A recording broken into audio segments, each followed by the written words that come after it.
All in Sports Network. We love sports. So, All right. I have a theory. Okay. We got another theory. Gotcha. Here we go. So, in 1997, Bob Irsay, owner of the Colts, died. Yep. And in 98, Rest in then, peace. the Colts drafted Peyton Manning after going 3-13. Yep. Oh, I think I know where this is going. Okay? All right. This year, in 2025, his son, Jim Irsay, current owner of the Colts, died. Right. Rest in peace. Next year, in next year's draft, there probably will be a Manning available. And not only a Manning, it's a quarterback Manning as well. What else would it be Which other than Cooper? But this is Cooper's son. It's not this, so but the Colts are struggling at the quarterback position, which I'm, another tease. So- I've been great at that. three or four wins, and guess what? The Colts may get another Manning. I wouldn't be mad about it. You wouldn't be Manning about it. I don't know what that means, but sure, we'll roll with it. I am Kevin. This is my son Liam, and we are the Unstable Blues. Happy to present All In Indiana Sports as part of the All In Sports and Rogue Media Sports Network.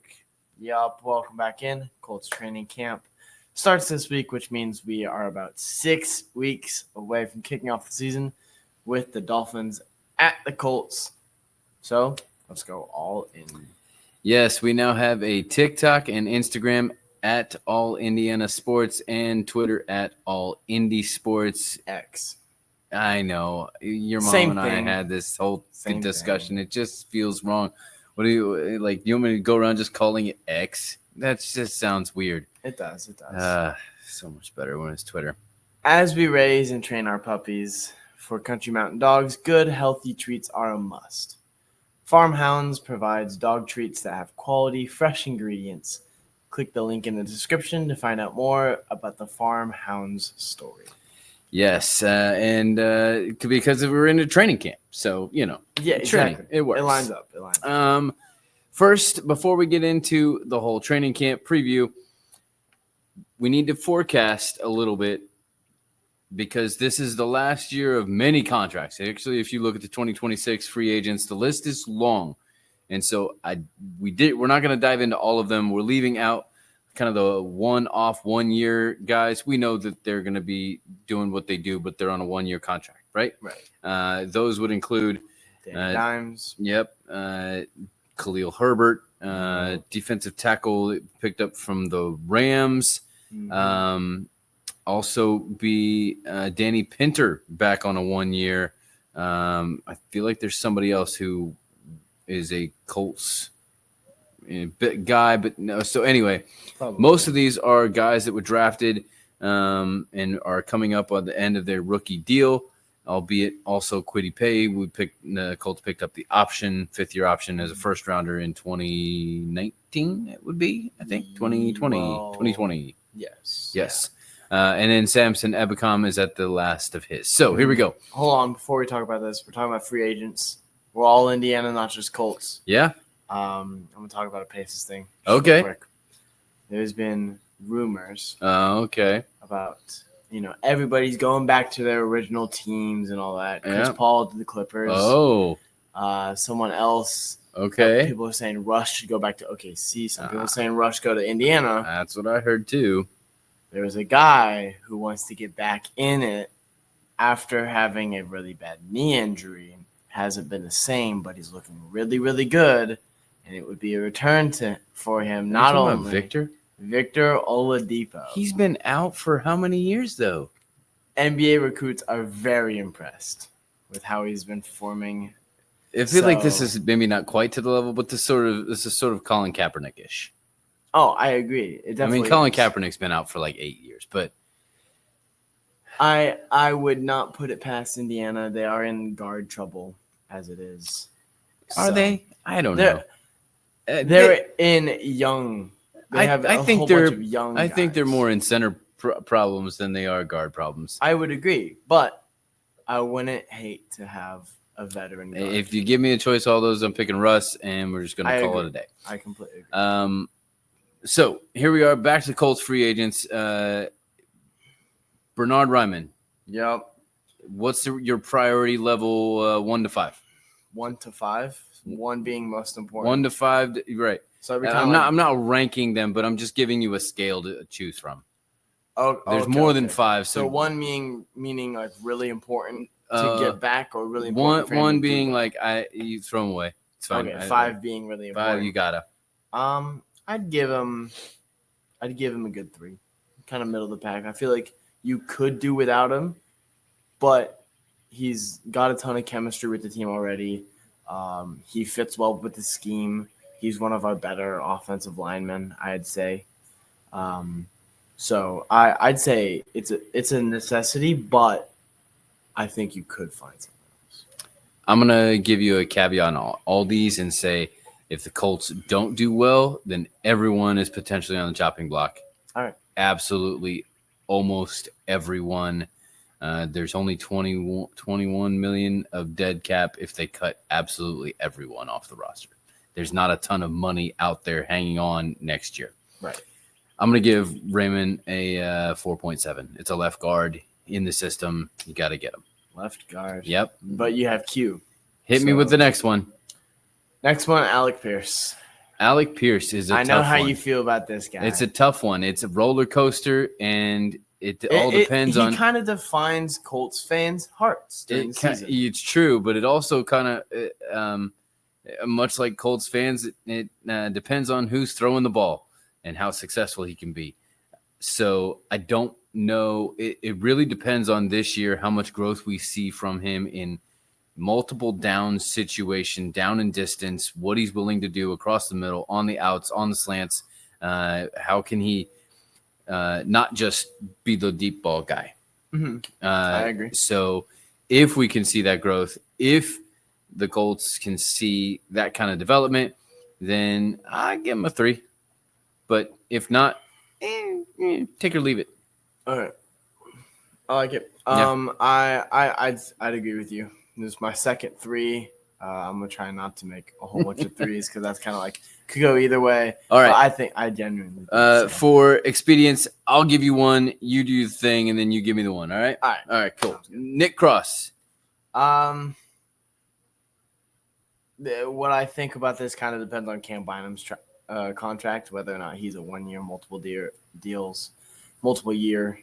Okay. I don't know exactly where that's at, where the Colts are thinking with that. If Cam Bynum stays, I would give Nick Cross a 5. I think he's a very important asset. I think he is the most important on this list. Okay. I'm gonna give him a 3.7. All right. But hit me with the next one. Jelani Woods. Jelani Woods. Yeah, I just broke my own thing. I gave you my number. Yeah. Jelani Woods. I have no idea if Jelani Woods comes out and can be the Jelani Woods that like we all thought from being drafted and then having that first year with the training wheels on. Yes, absolutely. But the way that the Colts tight end room is right now, he's a 1. I completely agree. Wesley French. This was a center guard combo with Wesley French, Will Fries. Undrafted free agent. Fries is gone. Bordolini has stepped up a bit. I'm going to give Wesley French a 2. Okay. Hit me. Next one, Kwity Paye. I know how you feel about Kwity. Don't Kwity on me. It's so great. And he'll have these moments that's like, what? And then he'll have multiple games where I don't know where he is. I'm surprised that they picked up the 5th-year option. I get why they did. Now, but if you don't, then the question is, who's there at defensive end? Other than your 2 young guys that you drafted first round last year and second round this year with Timoluau and Latu. Yeah. So that's because of the next guy up, and that's Samson Ebicom. So I'm going to give Kwity 4 just circumstantially. All right, cool. Samson Ebicom. I'm gonna give him a 1. I don't like where he fits with everything. I think we already have a whole bunch of young guys coming up, and they need to prove themselves. I think Latu needs a lot more snaps. If Latu has the snaps that Jared Verse had last year, I think he could have been. I've talked about this many times. Defensive Rookie of the Year. Yep. I think Latu is where it's at, and Ebicom is not. Okay. All right. That brings us to the in-camp battles, the one that everyone's going to be talking about. Yes. We won't exhaust you with because we're just Yeah. We're not. Everyone else can do that. Exactly. We'll go a little bit deeper, but the elephant in the room is that there is a QB competition between Anthony Richardson and Daniel Jones. Where do you think that is currently, and where do you think it will be by week 1? And we'll leave it there. AR is looking to be healthy after his shoulder injury. He looks to be fine. As of right now, I think Anthony has a lot more to prove than Daniel does. So I think the job comes easier to Daniel because he's more league proven. He's been the starter multiple times. He's shown signs of good, but also signs of really bad. So as AR, there's a lot that goes into this. I think as of right now, Daniel Jones has the spot. He was looking good in minicamp as well. And AR was not because he was hurt, which has been a consistent problem for AR, the injury. So I think as of right now, Daniel Jones has it easier, and therefore I think he currently has the job. I heard someone say that Daniel Jones will do nothing to lose this job, whereas Anthony Richardson has a lot more to do to make sure to win the job. That's a fair way of putting it. Because Daniel Jones is going to do what he does, and he's going to hit the passes and be accurate in training camp. And meanwhile, Anthony Richardson is going to have a handful of oh my goodness, I've never seen that happen before on planet Earth. But then come season, may hit or miss some of the easy things. But then there is the greater question of health. So I'm going to say that the Colts see enough to remain with Anthony Richardson as their starter, even though I wouldn't be surprised if Daniel Jones is it. All right. I don't think that lasts, but that's beyond week 1, and we'll get to that later. Next up, kicker, Spencer Schrader, and I don't know who the other guy is. Let's see here. Colts rookie, kicker, undrafted. Great spelling. Yep. Oh, that brought me Maddox Trujillo. All right. Out of Temple. Yep. So Maddox and Spencer. Both big legs, both young guys, both unproven. And let me just say that the best way to be a kicker in the NFL is to play soccer growing up. Open Goal is a rebounder and goal setup that you can easily put in your backyard. Click the description for more on Open Goal. I like it. I personally think Spencer has the job as of now. I think he played with the Colts a little bit last year, just as a practice squad guy. In and out, off the team, on the team, off the team, Chiefs on the team. We're having some kicker problems, so they picked him up. Jets picked him up before that. Yep. And then the Chiefs picked him up. He got hurt while he was on the Chiefs.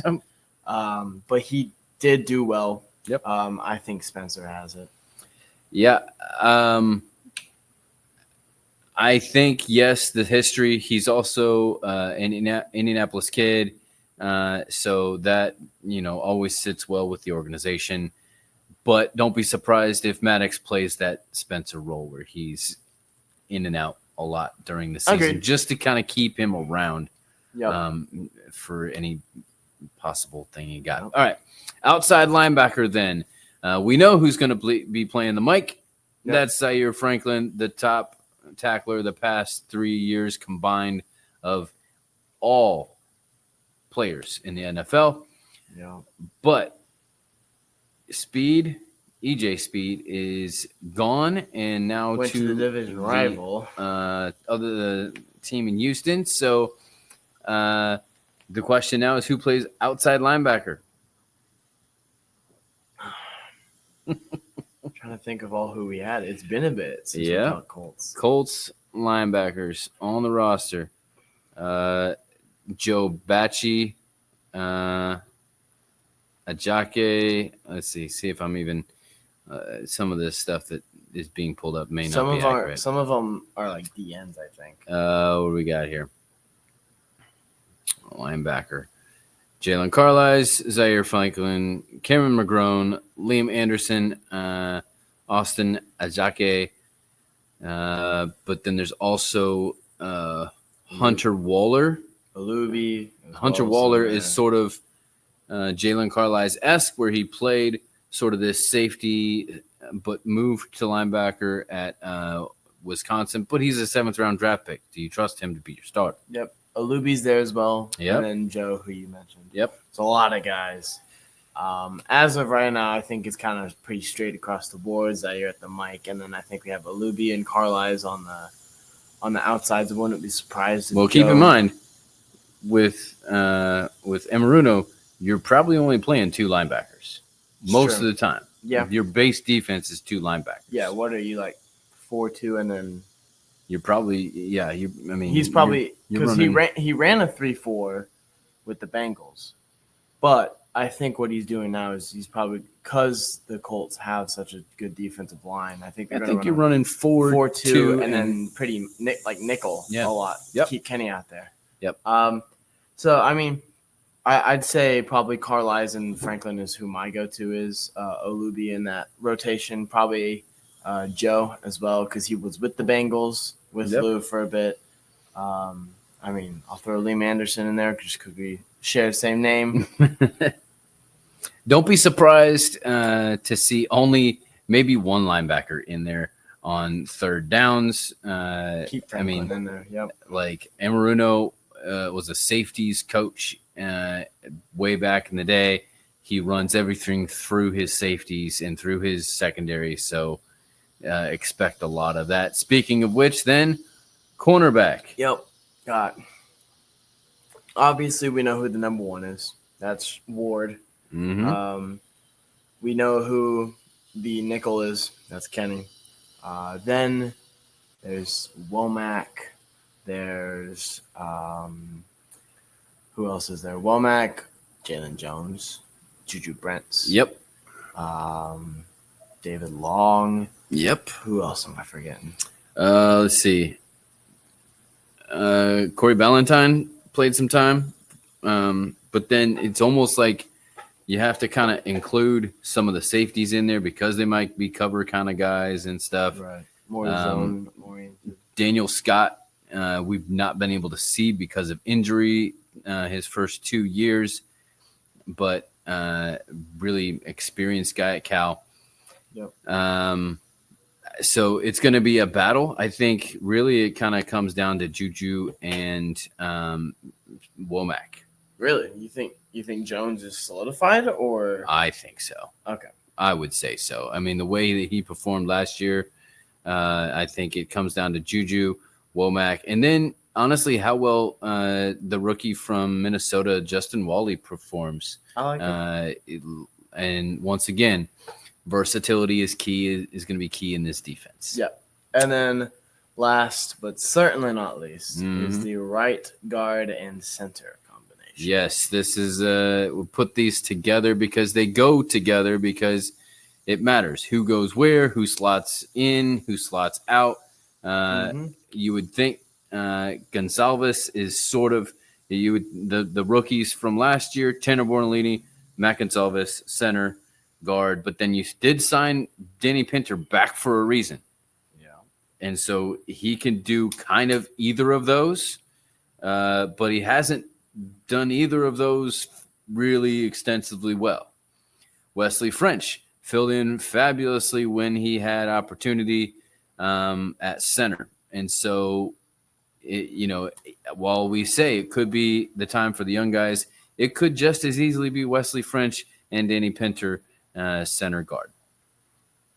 I think it's going to be the young guys because you want to see what the young guys can do. French is also on the younger side. Yeah, it's true. I would not be surprised if French goes to center and Bordolini slots up to guard because Bordolini played both center and guard. Yeah, I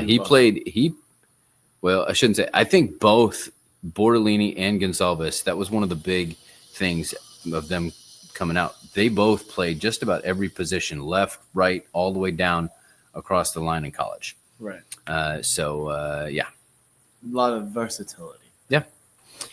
Now we're going to a segment we call In and Out, or maybe we should call it In or Out. Maybe.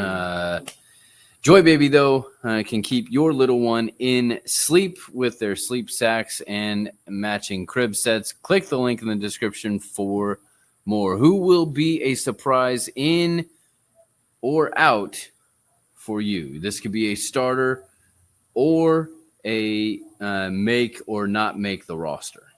I'm going through stuff. I believe there wasn't like many surprise that I can think of. Okay. My thoughts are Warren is indefinitely the number one. Yeah. I think Josh Downs is indefinitely the number one option. Pitt obviously going to be out there, but you're going to look at Downs first before everybody. And then I would say my surprise is a lot of people are like, what's his name? Running back. Khalil? Not Khalil. Goodson. Yep. Goodson and Khalil are going to be like, oh, yeah, there's second, third. Giddens gets the practice squad. I think realistically Giddens gets second string. I think that's my biggest surprise to everybody. I think he is a very underrated running back coming out of K-State. K-State provides very good running backs. Deuce Hall was good. But he's small. Yep. This guy is not small. He's a normal running back size. Yep. Watch out. I would not be surprised. Of course, you go with the running back. Mm-hmm. I figured you would, and I like it. I like that call. It wouldn't surprise me, but it might surprise others out there. Of course, we're in Big 12 land. So my biggest surprise, I'm going to give you a couple people to not make the roster. All right. Surprises to not even make the roster. Okay. One on offense, one on defense. Jelani Woods will not make the roster. All right. Although they only have 4 tight ends listed right now, so that'd be but that's where I'm going. And Juju Brents does not make the roster. Okay. After being injured, not get a chance. The best ability is availability, yep. And he has not been. So I can see Juju Brents would surprise me though. A lot. Well, that's the idea with that the whole thing. We just do that together. So, but you know what? That's all that we have for today. I'll be back with your mom this week as the Fevers start after the break, right where they left off in New York on Tuesday before taking on the Aces at home on Thursday and visiting Chicago for a matinee next Sunday. We will be back to check in on the first week of training camp practices next week. Yeah. Well, this is Liam. And this is Kevin. Reminding you to stay all in the air. All in Sports Network. We love sports.